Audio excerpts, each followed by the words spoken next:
The Indian Child Bride, and the Old Arab Husband. A novel by Dr. A. Ahmed. It has been written in English and translated into Arabic by the author Dr. Ahmed. This book continues the story of the Arab sugar daddy and the beautiful Indian girl. The story resonates with truthfulness, genuine love, rare resilience, and steadfast courage. I invite you to accompany me as I continue to narrate the tragic life story of the extremely beautiful Indian mother, Rehana Khan, and her lovely little daughter, Ifat Khan. Let us resume our narration of the lifelong journey of those two Indian women. Before we dive in the tapestry of the tragic story, I would like to remind the reader this novel is narrated in 6 books. 1. The Arab Sugar Daddy and the Beautiful Indian Girl. 2. The Indian Child Bride and the Old Arab Husband. 3. The Indian Miss World and the Rage of Muslims of the World. 4. Christina and the Complete Jew. 5. The Tears of God, Jews, Blacks, and Muslim Women.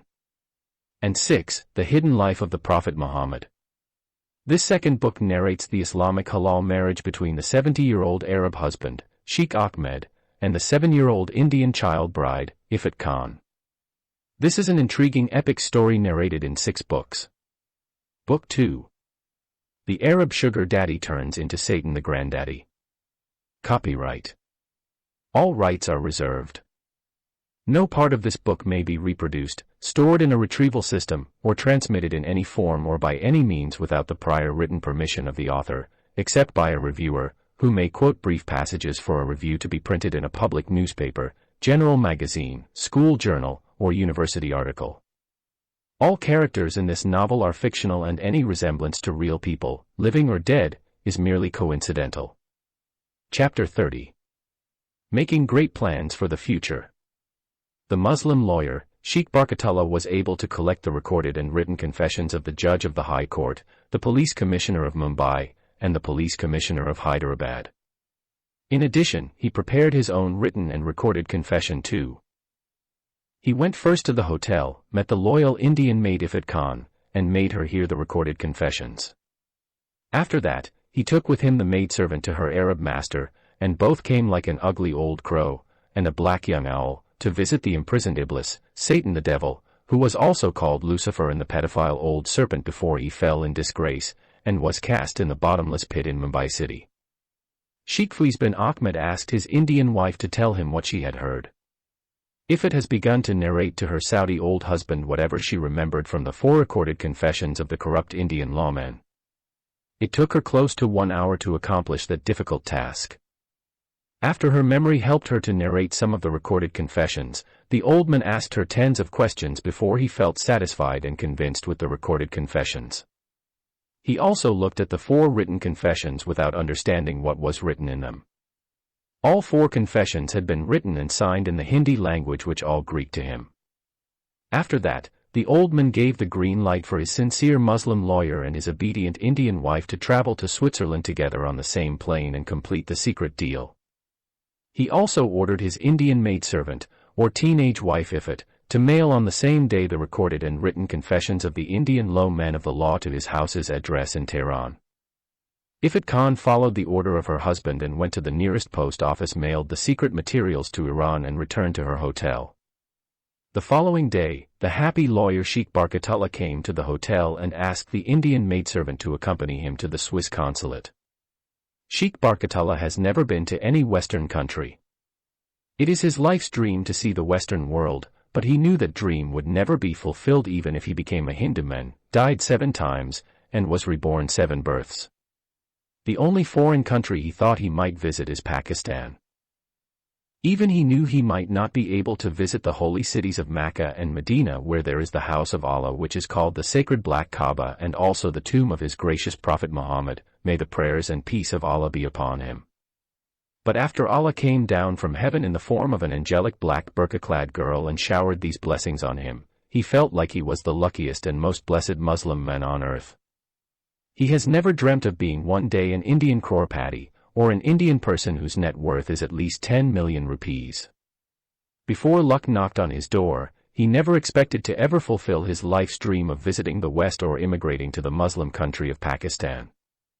Now, all his impossible to fulfill desires are going to be achieved after the blessed Indian Muslim girl, Ifat Khan, was sent by his Allah to the high court and came and picked him up from the gaggle of 15 lawyers. Sheikh Barkatullah now loves Ifat so much that she became his symbol of good luck.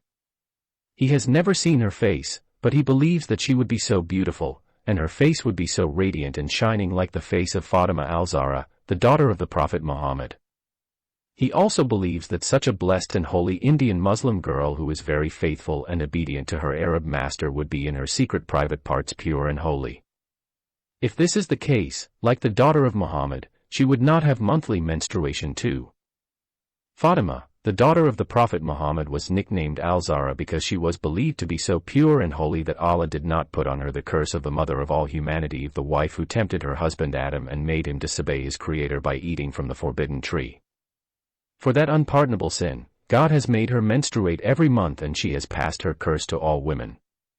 Although Fatima al-Zahra had sons from her husband Ali ibn Abi Talib, two of whom were known as Hassan and Hussein, still, some Muslim historians claim that she never had menstruated in all her life. By the way, it is a coincidence that the name Ifat means a chaste, pure, and holy girl. It is an Indian name of a girl which is the corruption of the Arabic name of the girl Afaf. Sheikh Barkatullah is puzzled by the honesty and loyalty shown by the teenage Indian girl Ifat Khan.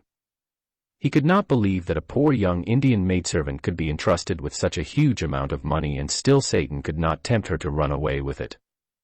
If she is like any other young Indian woman, she would not hesitate for a second to run away with such a huge amount of money and spend the rest of her life as a rich Maharani, the Queen of Queens, First Lady, and wife of Maharaja, who is the King of Kings. Nevertheless, the blessed, honest, pure, holy, and loyal Ifat Khan decided to remain a lowly maidservant in her Arab master's employ rather than run away and become one of the richest women in India. Sheikh Barkatullah wished in his heart that Allah would bless him with such a faithful maidservant to be his daughter-in-law. He determined in his heart that when he got hold of his 60 million Indian rupees, he would get Ifat Khan married to his first son, Maqsud Barkatullah. He already had mentioned her to his family and told his wife and children about her and how honest, humble, and blessed a maidservant she is. If the loyal maidservant Ifat Khan agreed to marry his blessed son Maqsud Barkatullah, the wealthy lawyer would take her and his son and family members to Pakistan and throw the best marriage in the history of Lahore city. Among all the cities of Pakistan, Barkatullah decided to leave the land of the accursed Hindu idol worshippers, immigrate to the blessed land of Muslim Pakistanis, and settle in that city. He chose that city because he has distant relatives who were fed up with fighting in a never-ending blood feud with Hindus in Ahmedabad city in Gujarat state, immigrated to Pakistan, and all of them with their children and animals settled in Lahore.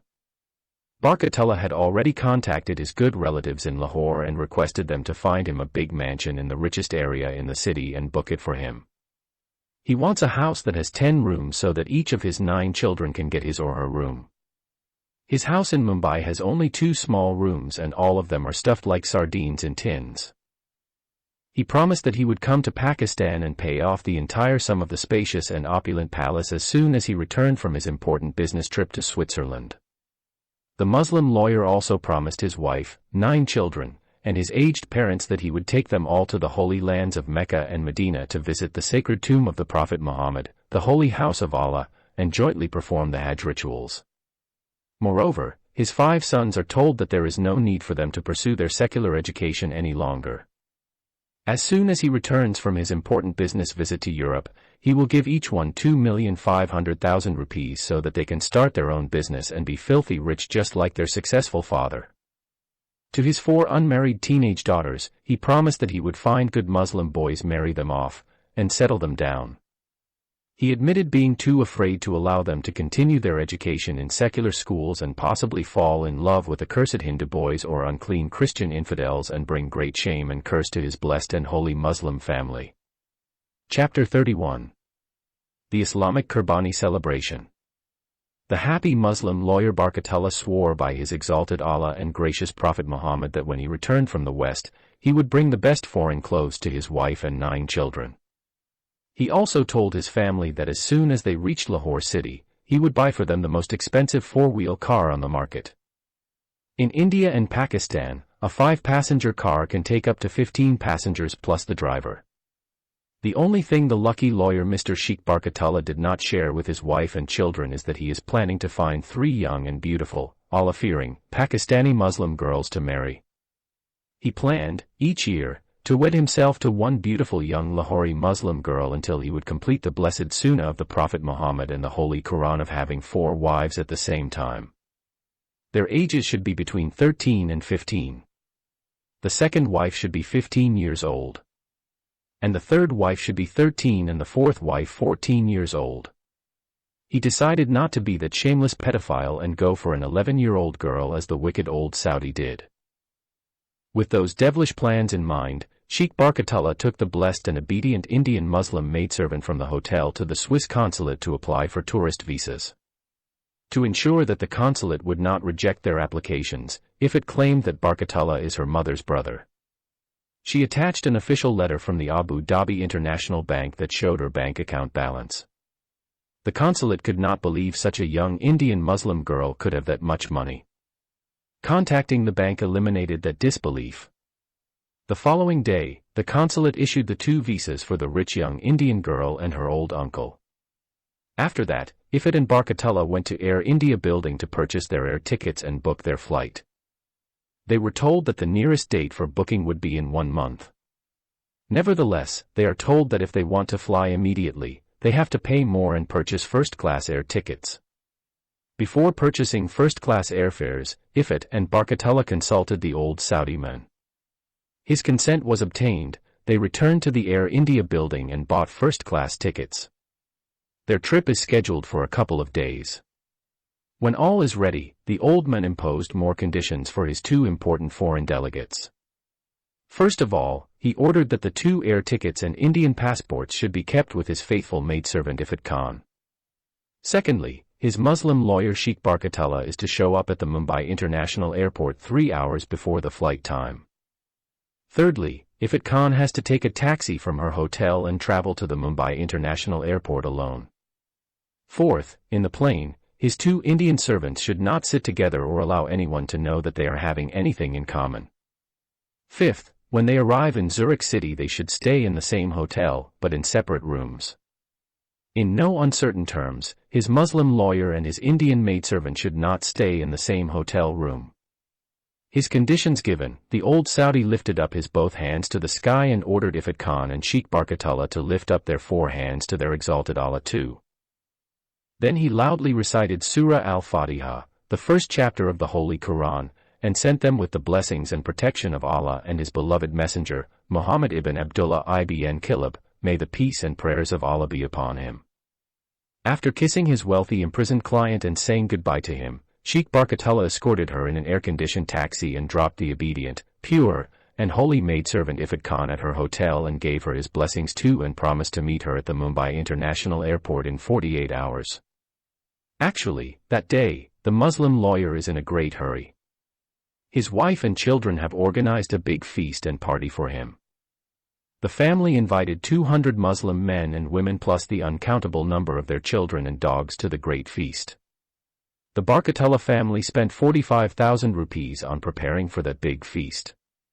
Everyone invited was told that the happy party is in honor of the successful business that Sheikh Barkatullah has started with a big international European enterprise. The crooked lawyer lied to everyone, even his family members, that he had started an international import and export company. His trip to Switzerland is for the commencement of the Foreign Business Syndicate. He claimed that he had been invited by his European partners to come to Zurich City in Switzerland for the inauguration ceremony of the International Business Organization. With the nodding heads of every Muslim around him, the corrupt lawyer swore by his Allah that he is going to quit working as a wakil or a secular advocate. He argued that his Islamic conscience convicted him of the big sins that he committed by doing a profession that is openly condemned by Sharia law. According to Islamic Sharia law, lawyers are not accepted at court of law and hence it is haram in Islam to study secular law and become a lawyer or a secular judge. Only those who have attended a bona fide Islamic college and studied Sharia law would be allowed to become judges in Sharia courts. In fact, according to all schools of Sharia law, soliciting is not a part of the Islamic judicial system. It is an innovation that was created by the secular Western judicial system, which is man-made and not divinely revealed as the Sharia. And according to Islam, every new system that is not founded in the Book of Allah and the Sunnah of His darling Messenger Muhammad is simply considered an innovation. Every innovation leads to hellfire. Accordingly, the suddenly religiously revived Sheikh Barkatullah told everyone that he is planning to quit working as a solicitor in the secular Indian courts and start an acceptable business to his Allah of importing and exporting.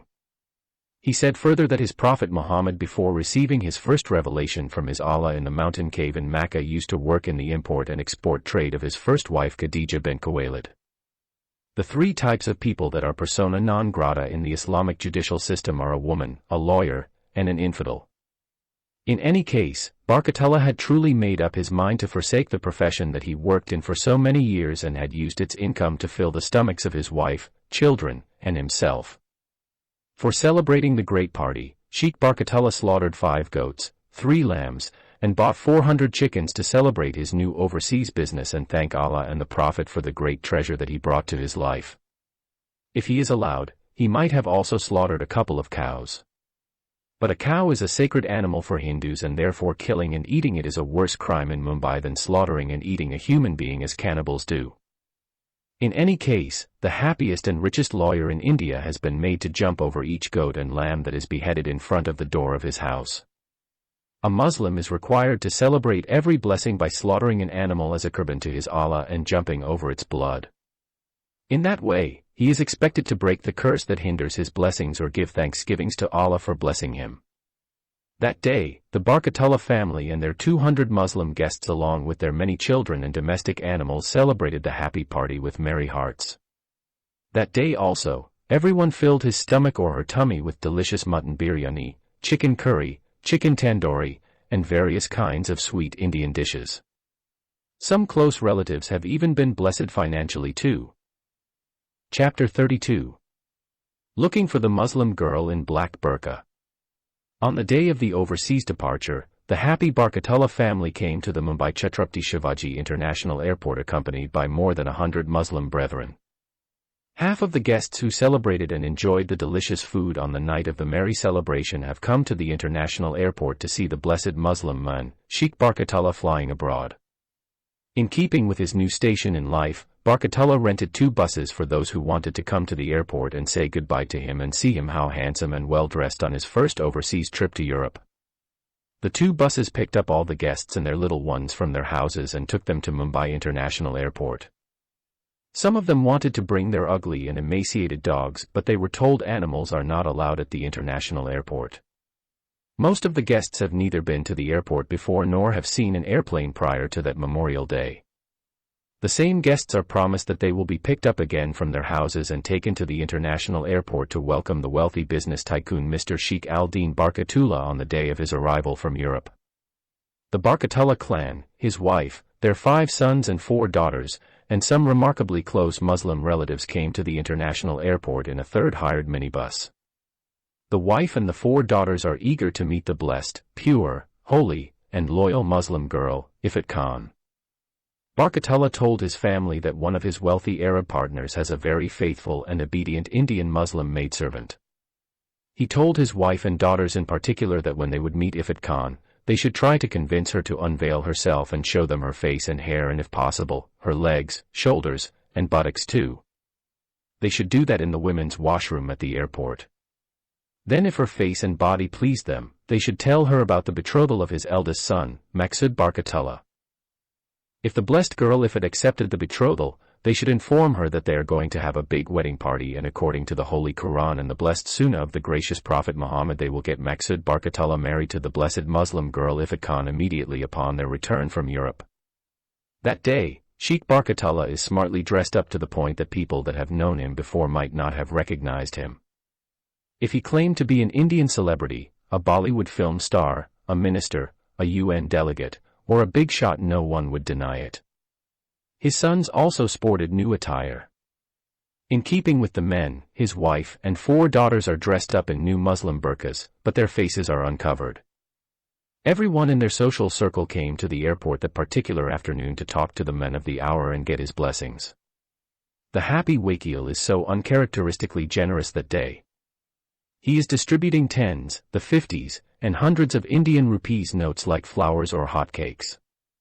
Everyone shook hands with him and was blessed by some money.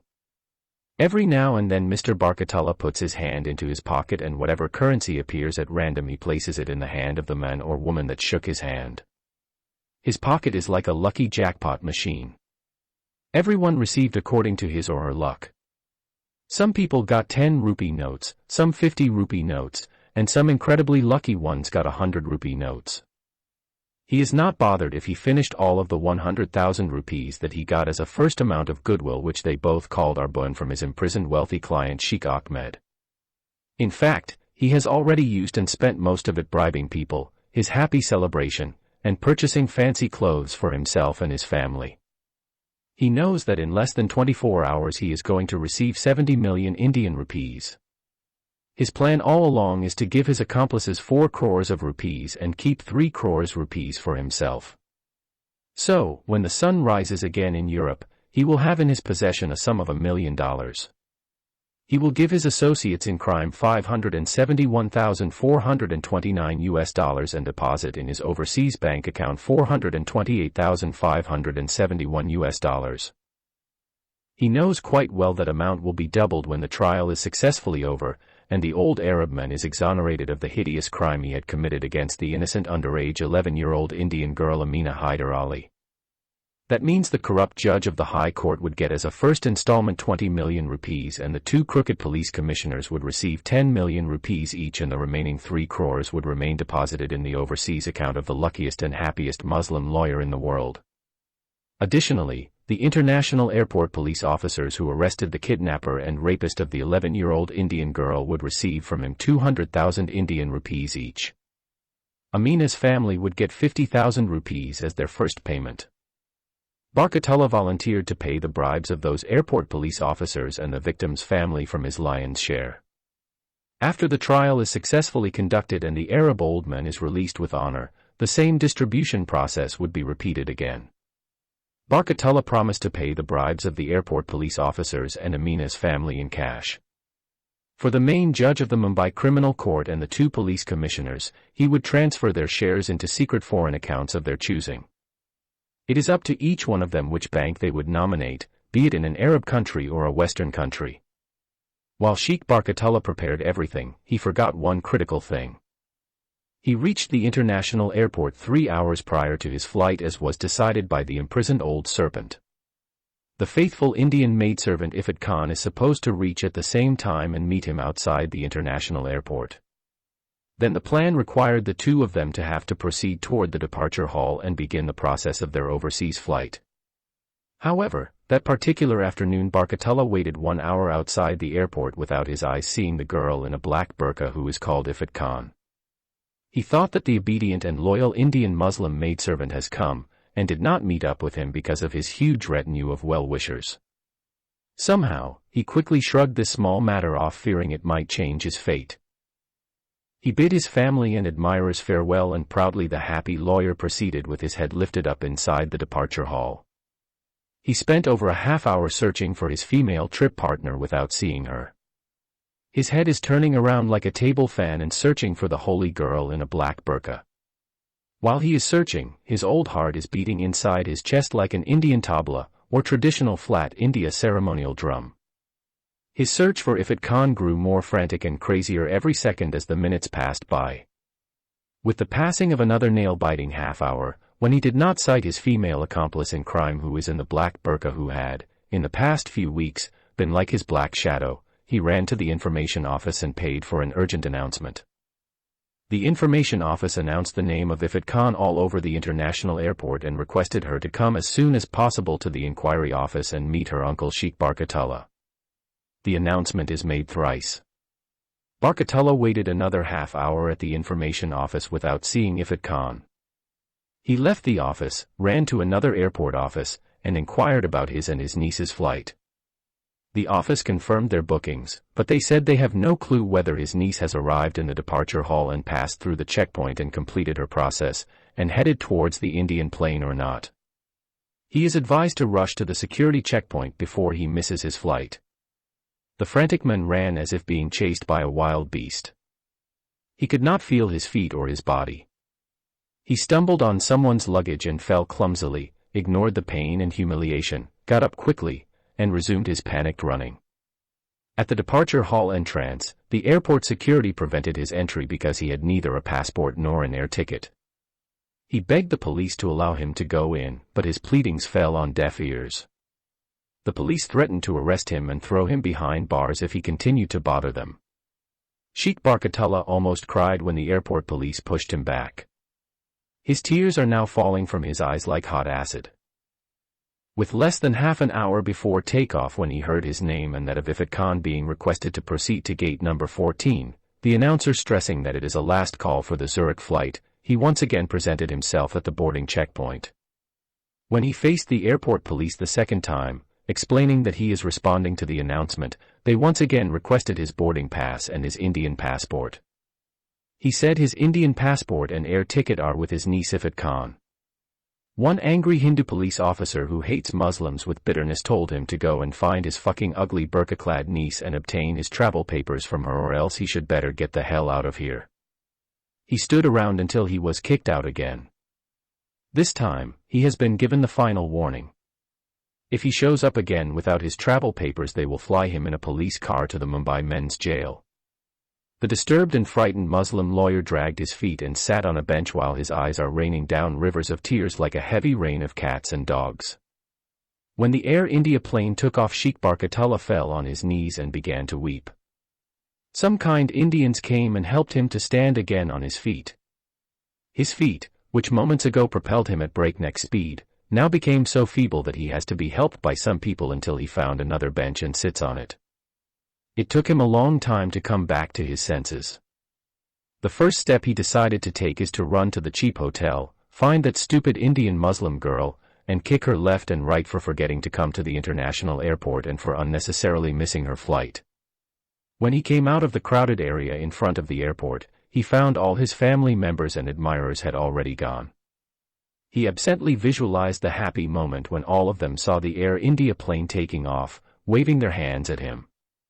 He is not looking forward to the abject shock and sadness when his family members learn that rapture has taken place, but he is left behind. Chapter 33. Life threats to him and his family. While holding his small travel bag in his hand like an Indian worker holding his lunch in a tiny tiffin, the extremely outraged Sheikh Barkatullah stopped a taxi and told the cabbie to take him with the speed of light to Bombay Central. It took him 1 hour to reach Ifat Khan's hotel. The ride is far from peaceful, with his anger mounting with panic and terror to madness as his taxi driver battled with the typical Mumbai traffic. When the taxi dropped him in front of the hotel, he felt like he was exploding in rage at any moment. He forgot to pay the taxi fare until the angry cabbie screamed at him. He then rushed inside the hotel and asked the front desk girl, in a tone that did not hide his indescribable anger, to summon the room of Ifat Khan and ask her to come down as soon as possible to meet her outraged uncle, the lawyer Sheikh Barkatullah. He has already complained to the front desk that he had missed his flight to Zurich because his niece, Ifat Khan, had forgotten to come to Mumbai International Airport and fly with him to Europe to conduct a particularly important business deal. The front desk girl at first mistook the mad lawyer for a policeman who came to raid the cheap hotel for allowing male guests to bring in prostitutes of Ferris Road. But when she heard his words, she said to him that their Iranian female guest Ifat Khan has not returned to the hotel for 2 days. Neither has she checked out of the hotel yet. Her bag and personal effects are still in her room. Barkatullah's heart has missed a few beats and almost stopped due to a major heart attack.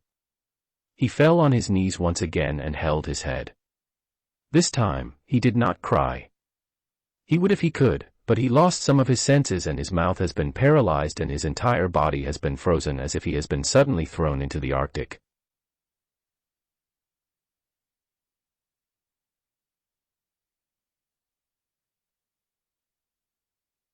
When Sheikh Barkatullah somehow overcame his second huge shock of the day and cleared his mind so he could unravel or understand the mess he found himself having been cast in the midst of it. The first place he decided to go to is the Arthur Road jail. Maybe he could find out what has happened to the accursed girl in the black burqa there. On his way in yet another taxi, He has the sinking feeling that if he could not find out where the Indian maidservant has gone to, he would just simply die of a major heart attack or lose his mind and end up in a mental hospital. He is already beginning to talk to himself as if he is a madman. He talked to Allah and begged him to intervene before he would commit suicide or kill someone else. That now became his third option, none of them particularly appealing. From the exultant status and joyous mood in the international airport, he is now despairing and suicidal. At the jail, he has been told by the guards that the visiting time is over. He was then advised to come the next day.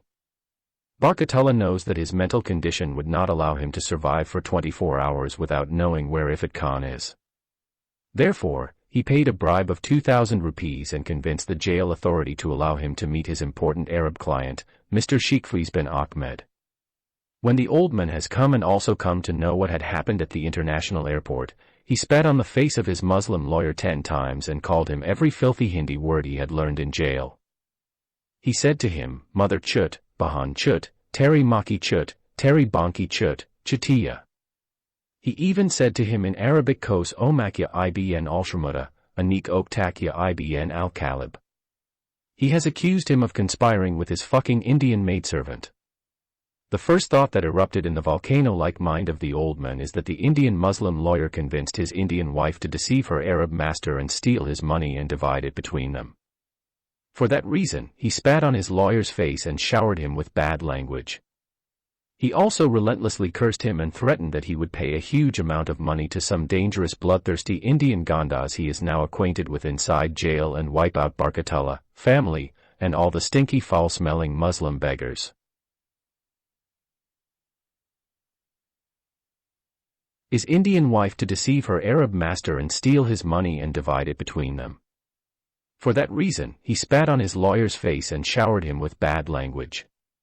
He also relentlessly cursed him and threatened that he would pay a huge amount of money to some dangerous bloodthirsty Indian gandas he is now acquainted with inside jail and wipe out Barkatullah, family, and all the stinky foul-smelling Muslim beggars. With his threat registering firmly on his lawyer's face, he gave him 24 hours to abandon his wicked scheme and bring his disobedient Indian maidservant to him, with the two of them kneeling in front of him, repentant and begging of his forgiveness. If his maidservant refused to come to him, he would bribe those gangsters to find her, gang rape her and then kill her in the cruelest and brutal way that they know. He even swore by his Allah that he would tell his inmate gangsters to tie her legs up between 2 horses and split her body into 2 halves, and that including her dirty pussy which he fucked by his big phallus many times when they were in Iran. The frightened Muslim lawyer has ignored this bad news about the chaste maidservant being already raped several times by the dirty pedophile and concentrated on his life threats. In fact, Sheikh Ahmed came to know of that inhumane and cruel punishment in the Islamic school while he was studying the biography of his prophet. Muhammad killed an old woman, called Gurfa, for criticizing him. The prophet instructed her legs to be tied to 2 camels and her body torn into 2 halves. Gurfa was over 100 years old when she was sentenced to her violent death. In keeping with tradition, the mad and extremely outraged old man swore by his Allah that if his lawyer and his maidservant would not show up on the following day, he would send some Muslim terrorists from jail to kill them in exactly the same way. After receiving the serious death threat, Sheikh Barkatullah returned again to the hotel and begged the management to supply him with any clues that might lead him to the whereabouts of their female guest Ifat Khan. He proposed to pay a few thousand rupees if anyone would give him any clues. The hotel staff apologized and explained that they have not the slightest idea where their hotel female guest went. One front desk girl advised him to search for her in hospitals in case she met with an accident or in police lockups in case she ran in trouble with the law. Barkatullah knows that there are hundreds of hospitals and many police lockups in Mumbai. He might have needed more than a month to go from hospital to hospital and from one police lockup to another. He no longer considered Ifat Khan as the holiest and honest girl he had met. She is no longer the angel-like Muslim girl. To him, she is now a manifestation of some satanic female creature who deceived him with her false pretension of being holy, obedient, and faithful maid to her Arab master. He also came to know she is not only maidservant but a paid whore to the Arabman who claimed to have fucked her dirty pussy many times. He hates her with a passion for turning his great joy and happiness overnight into chaos, panic, and great sadness. He also abhors her with bitterness for snatching his life's opportunity from his hands, and in its place, life threats to him and to the members of his family. He knew that if the old Saudi man decided to carry out his threats through his evil jail inmates, his family members and he would meet their cruel end at the hands of the ruthless Mumbai Muslim gangsters within 24 hours. Sheikh Barkatullah understood that he could not solve the problem of the mysteriously disappeared Indian maidservant alone. He decided to involve his accomplices in his search for the missing Indian maidservant of his Arab client. He wasted no time phoning the police commissioner of Mumbai and told him about the sad news and asked him to help him in locating the missing girl. The police commissioner has even become more disturbed and troubled than the Muslim lawyer. More than just the 20 million rupees in the balance, this is a man who is not used to being swindled. He told Barkatullah that he would mobilize the entire police department of Mumbai searching for Ifat Khan. He promised to find her within 24 hours. The city-wide search hit its first hurdle when they realized that they had no photo of Ifat Khan. Coming in from Iran, the only clue the 18-year-old has left behind is a photocopy of her passport at the hotel, issued when she was 8-year-old. The police commissioner contacted Mumbai international and domestic airports. Neither airports found a record of a girl by that name or description traveling out of the city. The police commissioner sent over 1,000 police officers to all the railway stations in Mumbai in search of the missing girl. They could neither disprove nor confirm that Ifat Khan left on a train. Every hospital and police lockup in the city has been meticulously searched. In less than 24 hours, the cosmopolitan city has been searched in and out. As if the earth was opened up and swallowed Ifat Khan in. During that citywide painstaking search, the Muslim wakil, Sheikh Barkatullah rented a room in a cheap motel near the hotel of Ifat and spent the entire night on his knees crying to his exalted Allah and begging his holy Prophet Muhammad to intervene and save him and his family from the greatest catastrophe that he has ever encountered in life.